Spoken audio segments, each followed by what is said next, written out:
দিকে নজর নয়।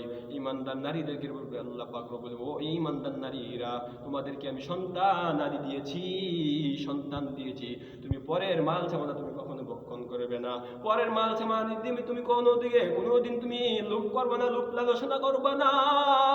আল্লাহ পাক রব্বুল আলামিন ভিন্ন আয়াতের মধ্যে কত সুন্দর করে বলেছেন, ওয়াল্লাযীনা আনিল লাগাওয়ি মুরিদুন। আমার মুমিন বান্দার গুণ হলো দুইটা। আমার মুমিন বান্দা কোনদিন অঢাক্য করতে পারে না। আমার মুমিন বান্দার গুণ হলো দুইটা, ওয়াল্লাযীনা আনিল লাগাওয়ি মুরিদুন। আমার মুমিন বান্দা কোনদিন অঢাক্য করতে পারে না। আমার মুমিন বান্দা রাস্তা দিয়ে বেপরদা নারী হেঁটে যাচ্ছে, নারীরা হেঁটে যাচ্ছে, মহিলারা হেঁটে যাচ্ছে, আমার মুমিন বান্দা কোনোদিন তাদের দিকে চোখ তুলে তাকাতে পারবে না। আমার মুমিন বান্দা কোনোদিন মিথ্যা কথা বলতে পারে না। আমার মুমিন বান্দা কোনোদিন ঘুষ খেতে পারে না। আমার মুমিন বান্দা কোনোদিন অঢাক্য করতে পারে না। আমার মুমিন বান্দা কোনোদিন মিথ্যা কথা বলতে পারে না। আমার মুমিন বান্দা কোনোদিন খারাপ কাজে লিপ্ত হতে পারে না। আমার মুমিন বান্দা কোনোদিন জিনা বিদ্যুৎ কাজে লিপ্ত হইতে পারে না।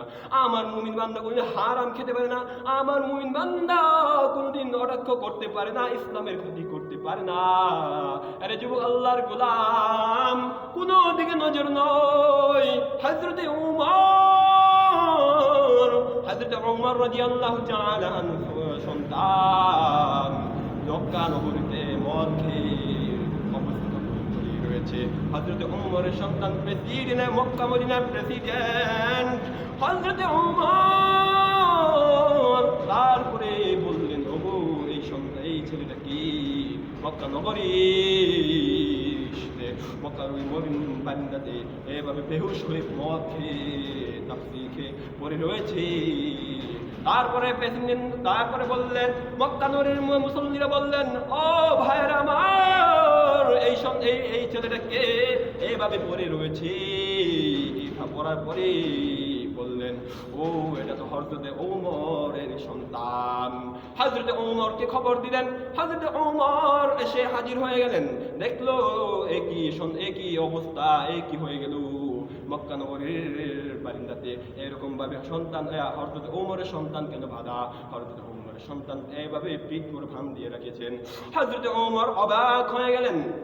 ডাক দিয়ে বললেন, ও জল্লাদ, যাও বড় দেখে একটি চাবুক নিয়ে আসো। জল্লাদকে অর্ডার করার সাথে সাথে হযরতে ওমরের অর্ডার করার সাথে সাথে জল্লাদ চলে গেল। জল্লাদ গিয়ে একটি বড় চাবুক নিয়ে আসলেন। চাবুক নিয়ে আসার পরে জল্লাদকে বলল ওমর। হযরতে ওমর বলল, ও জল্লাদ, যাও তুমি ওই বেয়াদবটাকে ধরে নিয়ে আসো। নিয়ে আসার পরে শত শত মানুষ রয়েছে, কোটি কোটি মানুষ ওই মক্কা নগরীতে চেয়ে দেখতেছে। হযরত ওমর রাদিয়াল্লাহু তাআলা আনহু বললেন, ও জল্লাদ, যাও তুমি ওকে বেত দিয়ে আঘাত করো। এই কথা বলার পরে হযরত ওমর রাদিয়াল্লাহু তাআলা আনহু এই অর্ডার করার সাথে সাথে তখন ওই জল্লাদ কি ওই ওমরের সন্তানকে বেত দিয়ে, ওমর তুমি আঘাত করো, যাও তুমি আঘাত করো। মুসল্লিগণ বললেন, এটার কোনো বিচার হবে নাকি? এক মুসল্লি বললেন, না, এটা বিচার হবে। হয়তোবা 10টা বেতের আঘাত করা হবে, হয়তোবা 40টা বেতের আঘাত করা হবে, হয়তোবা 50টা বেতের আঘাত করা হবে, হয়তোবা 60টা বেতের আঘাত করা হবে, হয়তোবা 70টা বেতের আঘাত করা হবে। এই কথা বলার পরে দেখা যাক খেলা কি হয়। এই কথা বলার পরে মক্কা নগরীর বাসিন্দারা চেয়ে রয়েছেন যে কি করা যায়। হযরতে ওমর রাদিয়াল্লাহু তাআলা আনহু জল্লাদকে অর্ডার করার সাথে সাথে জল্লাদ বড় চাবুক নিয়ে দাঁড়িয়ে গেলেন। জল্লাদকে বললেন, ও জল্লাদ, তুমি যাও, তুমি ওই বেয়াদবটাকে বেতের আঘাত করো। এই কথা বলার পরে হযরতে ওমরের অর্ডার পালন করা শুরু করলেন। হযরতে ওমর রাদিয়াল্লাহু তাআলা আনহু থেকে বর্ণিত, হযরতে ওমর বললেন, ও জল্লাদ, যাও তুমি ওকে বেতের আঘাত করো। বেত দিয়ে যখন মারা শুরু করলো। হযরত জল্লাদ তখন বেতের আঘাত, জল্লাদের জোরে জোরে শরীরে যত জোর ছিল যত জোর দিয়ে ওই উমরের সন্তানের পিঠে আঘাত করতে লাগলো। এইরকম ভাবে 3টা আঘাত করার পরে জল্লাদ বলল, ওগো ওগো হযরত ওমর রাদিয়াল্লাহু তাআলা আনহু বলল, ওরে জল্লাদ তুই কিভাবে বাড়িতেছ, কিভাবে বেতের আঘাত করস? তোর হিসাবে বাড়ি হয়েছে 3টা, কিন্তু আমার হিসাবে বাড়ি হয়েছে 1টা। এরকম ভাবে বলি, এইরকমটা বলি জল্লাদকে এক থাপ্পড় মেরে ছিটকে জল্লাদের হযরত ওমর থাপ্পড় খেয়ে জল্লাদ ছিটকে পড়ে গেল দূরে। জল্লাদকে বলল, দে বেত আমার কাছে দে। এই কথা বলার পরে হযরত ওমর রাদিয়াল্লাহু তাআলা আনহু ব্যাট নিয়ে চাবুকটা নিয়ে আঘাত করতে লাগলেন। আঘাত করার সাথে সাথে 20টা আঘাত করতে লাগলেন। এরকম ভাবে 20টা আঘাত করার পরে সন্তানটা চিৎকার মেরে বলে, ওগো বাবা আমাকে ছেড়ে দাও, আমি আর মদ পান করব না। চুপ কর বেয়াদব। হযরত ওমর রাদিয়াল্লাহু তাআলা আনহু বললেন, চুপ কর বেয়াদব, তোর মতো সন্তান আমার নাই, আমার দরকার নেই। হযরত ওমর বললেন, এটা যদি আল্লাহর বিধান, এটাকে এই বিচার যদি অন্য কেউ হতো, এই বিচার আমার যদি অন্য কেউ হতো তাই একই দশা হতো। এটা যে আমার সন্তান তা কোনো কথা নয়, এটা আল্লাহর আইন অনুযায়ী বিচার। তুই আমার সন্তান হয়ে গেছিস, তাকে কি হয়েছে তাতে কোনো নাই, এটার বিচার হবে, এটা হলো আল্লাহর বিধান। এই আল্লাহর বিধান কি আইন ভঙ্গ করার আমার ক্ষমতা আমার মতো উমরের নাই। এই কথা বলার পরে হযরত ওমর রাদিয়াল্লাহু তাআলা আনহু তারপরে বেতের আঘাত করতে করতে 30টা বেতের আঘাত হয়ে গিয়েছে। তারপরে বেহুশ হয়ে পড়ে গিয়েছে সন্তানটা। আম্মা আব্বু বাবা বাবা করে চিৎকার করতেছে। হযরত ওমর তারপরেও বেতের আঘাত দিতেই থাকলেন। বেতের আঘাত হযরত ওমরের গায়ে যত জোর ছিল তত জোর দিয়ে হযরত ওমর তার সন্তানকে পিটাতে লাগলেন। শত শত মানুষ সেইখানে দাঁড়িয়ে রয়েছে মক্কা নগরীতে। এই কথা বলার পরে হযরত ওমর রাদিয়াল্লাহু তাআলা আনহু বেতের আঘাত করতে করতে যখন 40টা বেতের বাড়ি হয়ে গিয়েছে, বেতের আঘাত করার সাথে সাথে বলল, ওগো ওমর, হযরতে ওমর রাদিয়াল্লাহু তাআলা আনহার স্ত্রী বললেন, ওগো ওমর, আমার সন্তানটাকে এভাবে শেষ করে দিও না। হযরত ওমর রাদিয়াল্লাহু তাআলা আনহু প্রশ্নের উত্তর দিলেন, ওগো সালামার আম্মা, তুমি যাও, এখান থেকে চলে যাও। এটা যে অন্যায় করেছে এই অন্যায়ের শাস্তি তাকে ভক্ষণ করতে হবে। এটা আল্লাহর বিধান, এটা আমার আল্লাহ পাক রব্বুল আলামিনের বিধান, এটা আল্লাহর আইনের বাইরে আমি যেতে পারবো না, এটার বিচার হবে। এটা যদি অন্য কেউ হতো তারও একই শাস্তি হতো। আমি ওমর দেখে কি হয়েছে, আমি আল্লাহর প্রতিদান, আমি আল্লাহর বিধানকে ভঙ্গ করতে পারবো না, আমি ওমর। ও যুবক আল্লাহর গোলাম, কবির মনোযোগ, অন্যদিকে নজর নয়। আল্লাহ তাআলা দেখেন কত সম্মান ওমরকে দিয়েছেন। হযরত নবী করিম রাসূলুল্লাহ সাল্লাল্লাহু আলাইহি ওয়াসাল্লাম বলেছেন, নবী করিম রাসূলুল্লাহ সাল্লাল্লাহু আলাইহি ওয়াসাল্লাম বলতেন, আমার ওমর ইসলামের বিরুদ্ধে যে বেঈমান নাস্তিক যদি কোনো কটাক্ষ করত, সাথে সাথে আমার ওমর দাঁড়িয়ে যেতেন প্রতিবাদের বিরুদ্ধে। ওমরের মুখ সরাসরি জবান ছুটে যেত। ইসলামের বিরুদ্ধে যদি কটাক্ষ করত, আমার ওমরের মুখ সর্বপ্রথম চলতো। আমি নবী করিম রাসূলুল্লাহ সাল্লাল্লাহু আলাইহি ওয়াসাল্লামের পরে যদি কোনো নবী হয়তো, সেটা হতো আমার ওমর। ওমরকে আল্লাহ পাক রব্বুল আলামিন এতই ভালোবাসতেন, তা কোনো অন্য পয়গম্বরকে দেখে ভালোবাসেন নাই। এটা আল্লাহ দেখেন হযরত ওমরের কত সম্মান আল্লাহ পাক রব্বুল আলামিন দিয়েছেন। তারপরে কি হয়ে গেল, হযরত সালামা রাদিয়াল্লাহু তাআলা আম্মা ডাক দিয়ে বললেন, হযরত ওমর, আমার সন্তানটাকে তুমি এরকম ভাবে মেরে শেষ করে দিও না, আমার সন্তানকে মেরো না। যখন 30টা বাড়ি হয়ে গেল, যখন পিঠ থেকে বেতের একটা করে আঘাতের সাথে সাথে রক্তগুলো ওই নাবামদার বারিন্দার মধ্যে পড়ে যায়, ছিটকে পড়ে যায়। চিৎকার করে ডাক দিয়ে বলে, ওগো বাবা, আমাকে আর মেরো না, আমি আর খাবো না, আমাকে ছেড়ে দাও, ভুল হয়ে গিয়েছে। চুপ কর বেয়াদব। তখন হুশ, এই 30 30টা বাড়ি হয়ে গেল, তখন বেহুশ হয়ে পড়ে গেল।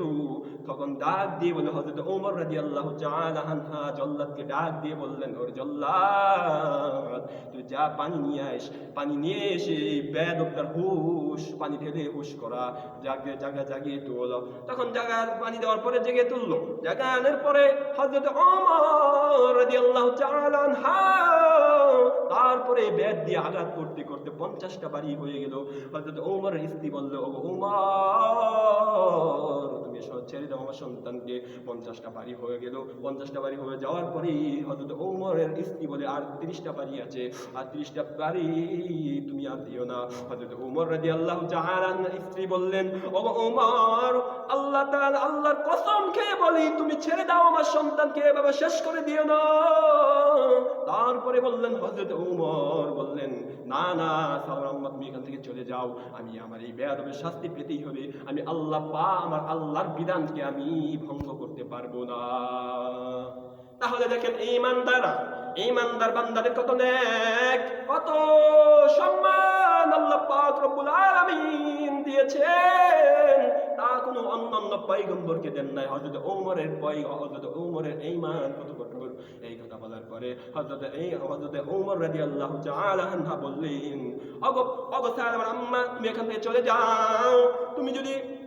তারপরে হযরত ওমরের স্ত্রী বললেন, ওগো ওমর, আর একটা বেতের আঘাত তুমি দিও না, আর 30টা বাড়ি রয়েছে, আল্লাহর রাস্তায় তুমি আমার সন্তানকে ছেড়ে দাও, আমি আল্লাহর রাস্তায়, তার বিনিময়ে আমি আল্লাহর রাস্তায় একটা করে উট আল্লাহর রাস্তায় দিয়ে দান করে দেব। তারপরে হযরত ওমর রাদিয়াল্লাহু তাআলা আনহু বললেন, ওগো সালমান আম্মু, তুমি যদি আমাকে এই গোটা দুনিয়াটা এনে দাও, তারপরে আমি মানতে পারবো না, গোটা পৃথিবীটা যদি, তামাম বুনিয়াদ, গোটা পৃথিবীটা যদি আমার হাতের মুঠোয় এনে দাও, যে তুমি ছেড়ে দাও, তারপর আমি ছাড়বো না। 30টা কেন, তুমি তোমার গোটা দুনিয়াটা তুমি এনে দাও, তারপরে আমি এই বেয়াদবটার বিচার আমি করব। এই কথা বলার পরে হযরতে ওমর 50টা বাড়ি যখন দিয়ে দিল, হযরতে ওমরের সন্তান কলিজার টুকরা ওইখানে ইন্তেকাল করিয়াছেন। হযরতে ওমর রাদিয়াল্লাহু তাআলা আনহু বললেন, ওরে জল্লাদ, যাও, জানাজার ব্যবস্থা থাকে, গোসল করিয়ে জানাজার জন্য তৈয়ার করো। জানাজার গোসলটা করিয়ে কাপড় পরিধান করিয়া জানাজার হয়ে গেল। কবর দেওয়া হলো। কবর দেওয়ার পরে কবরের পরে রাখার পরে কবরের জানাজার হয়ে গিয়েছে। জানাজার হওয়ার পরে হযরত ওমর আরো 30টা বাড়ি রয়েছে, 30টা বাড়ির পরে এক এক করে ওই কবরে রাখার পরেও হযরতে ওমর এক এক করে 50-এর পরে 51, 52, 53, 54, 55 এরকম ভাবে 80টা বাড়ি ওই কবরের উপরে হযরতে ওমর দিলেন। তাহলে দেখেন ভাইরা আমার, বন্ধুরা আমার, আর যে আজকে যদি আমাদের ইসলামের বিরুদ্ধে যদি কেউ কটাক্ষ করে, আমরা কি তাকে ছেড়ে কথা বলবো? মসজিদকে, মাদ্রাসাকে নিয়ে কথা বলবে? তার যদি আমাদের যে ঈমান যদি কঠোর হয়ে থাকে, আমাদের মুসলমানের শরীরে যদি এক ফোঁটা পরিমাণ রক্ত থাকে, তা আমরা কোনো মুসলমানের সহ্য করবে না।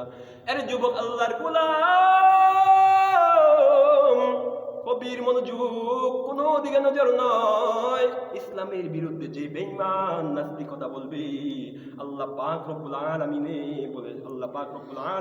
আমাদের যদি এক ফোঁটা পরিমাণ রক্ত যদি আমাদের শরীরে থাকে, তারপরে আমরা সহ্য করব না। ওই বেঈমান নাস্তিকদেরকে আমরা দুনিয়া থেকে চিরবিদায় করে দিব। আল্লাহ পাক রব্বুল আলামিন আমাদেরকে ঈমানের সহিত যেন মৃত্যুদান করেন, আমরা সেইভাবে চলাফেরা করব। আরে যুবক আল্লাহর গোলাম, এইবার আসেন, ইসলামের বিরুদ্ধে কোন বেঈমান নাস্তিক যদি কথা বলে, আল্লাহ পাক রব্বুল আলামিন আমাদেরকে যদি এক ফোঁটা পরিমাণ রক্ত যদি আমাদের শরীরে থেকে থাকে, তারপরে আমরা সহ্য করব না রে যুবক ভাই। ওগো আল্লাহর গোলাম, আল্লাহ তাআলা বললেন, যদি দুনিয়াটা যদি ধ্বংস হয়ে যায়, তারপরে আমরা সহ্য করবো না মুসলমানের শরীরে যদি এক ফোঁটা রক্ত থাকে। এইবার আসেন ভাইয়েরা আমার, বন্ধুরা আমার, ইসলামের বিরুদ্ধে তুমি যে ইসলামের বিরুদ্ধে কটাক্ষ করবা, যে আল্লাহ পাক রব্বুল আলামিন তৈয়ার করেছে তোমাকে, এই আল্লাহ পাক রব্বুল আলামিন তৈয়ার করেছে আমাকে, যে আল্লাহ তাআলা এই মুখখানা সৃষ্টি করেছেন, আল্লাহ তাআলার কুদরতি হাত দ্বারা এই মুখ কান সৃষ্টি করেছেন, সেই আল্লাহ পাক রব্বুল আলামিন তোমার মুখটাও সেই আল্লাহ পাক রব্বুল আলামিন সৃষ্টি করেছেন। এই হাত দ্বারা আল্লাহ পাক রব্বুল আলামিন কুদরতি হাত দ্বারা এই মুখখানা সৃষ্টি করেছেন। রে যুবক, কোন দিকে নজর নয়। আল্লাহ তাআলা বললেন, এ বেঈমান, আল্লাহ তাআলা বললেন কুরআনুল কারীমের মধ্যে সূরা কাফিরুনের মধ্যে আল্লাহ পাক রব্বুল আলামিন বলেছেন, কুল ইয়া আইয়ুহাল কাফিরুনা লা আ'বুদু মা তা'বুদুন ওয়া লা আনতুম আবিদুনা মা ولا أنا عابد ما عبدتم ولا أنتم عابدون ما أعبد لكم دينكم ولي دين।